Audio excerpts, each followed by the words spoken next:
সম্প্রতি এক গবেষণায় দেশের প্রচলিত ২৬টা টুথপেস্টে মাইক্রোপ্লাস্টিক পাওয়া গেছে। এতে অনেকে আতঙ্কিত। আবার এগুলো ব্যবহার না করলে মুখ থেকে দুর্গন্ধ ছড়ায়। এ ব্যাপারে আমাদের করণীয় কী? প্রিয় দর্শক, টুথপেস্ট এবং ব্রাশ ব্যবহার করতে আমরা অভ্যস্ত হয়ে গেছি। আমরা কে না জানি যে প্লাস্টিক এগুলো আমাদের স্বাস্থ্যের জন্য ক্ষতির কারণ। শুধু টুথপেস্টে প্লাস্টিক পাওয়া গেছে তা নয়, আমরা যে ব্রাশ ব্যবহার করে থাকি, এই ব্রাশ পুরোটাই প্লাস্টিকের তৈরি। এটা অনবরত আমাদের দাঁতে ঘষছি আমরা, এবং সেই দাঁতে ঘষার পর নানাভাবে সেটা কিন্তু আমাদের পেটে যাচ্ছে। প্লাস্টিকের ব্যবহার স্বাস্থ্যের জন্য, পরিবেশের জন্য, প্রকৃতির জন্য যেখানে ক্ষতিকর, আর সেটার ব্যবহার আমরা কোনোভাবে থামাচ্ছি না, বরং সেটা অনবরত যেন বেড়েই চলেছে। তো এমত পরিস্থিতিতে আহ, আমি বলবো যে একজন মুসলিম হিসাবে আমাদের জন্য সবচেয়ে উত্তম বিকল্প হলো মিসওয়াক করা। আপনি হয়তো বলবেন যে মিসওয়াকে কি দুর্গন্ধ কাটবে?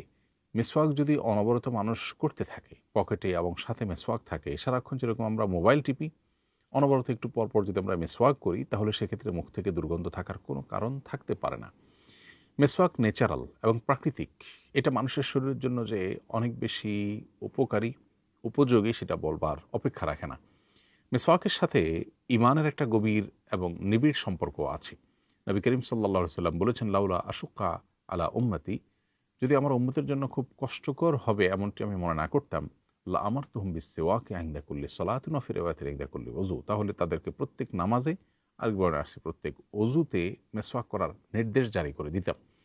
তো এই জন্য মেসওয়াকটা আমাদের বেশি বেশি করা উচিত, বাচ্চাদেরকে অভ্যস্ত করা দরকার।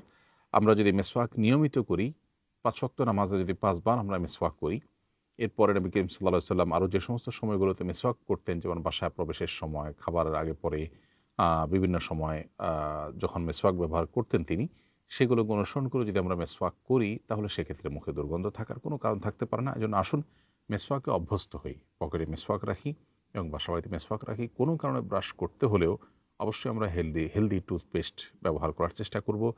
টুথপেস্টের মধ্যে আবার শুধু মাইক্রোপ্লাস্টিকই নয়, এর বাইরে আরও বিভিন্ন ইস্যু রয়েছে, যেগুলো একটু ঘাঁটাঘাঁটি করলে, একটু গবেষণা করলে দেখা যায় যেগুলো আমাদের স্পিরিচুয়াল বা আধ্যাত্মিক ক্ষতিরও কারণ হয়ে থাকে। এজন্য মেসওয়াকই হলো আমাদের জন্য সর্বোত্তম বিকল্প। টুথপেস্ট ব্যবহার করতে হলে সবচেয়ে উপকারী এবং আমাদের জন্য কোনো প্রকার ক্ষতিকর নয়, এরকম জিনিসগুলোকে, এরকম টুথপেস্ট এবং ব্রাশ যথাসম্ভব বেছে সেটা ব্যবহার করা দরকার। আর ধীরে ধীরে মেসওয়াকে অভ্যাস আমাদের বাড়ানো দরকার।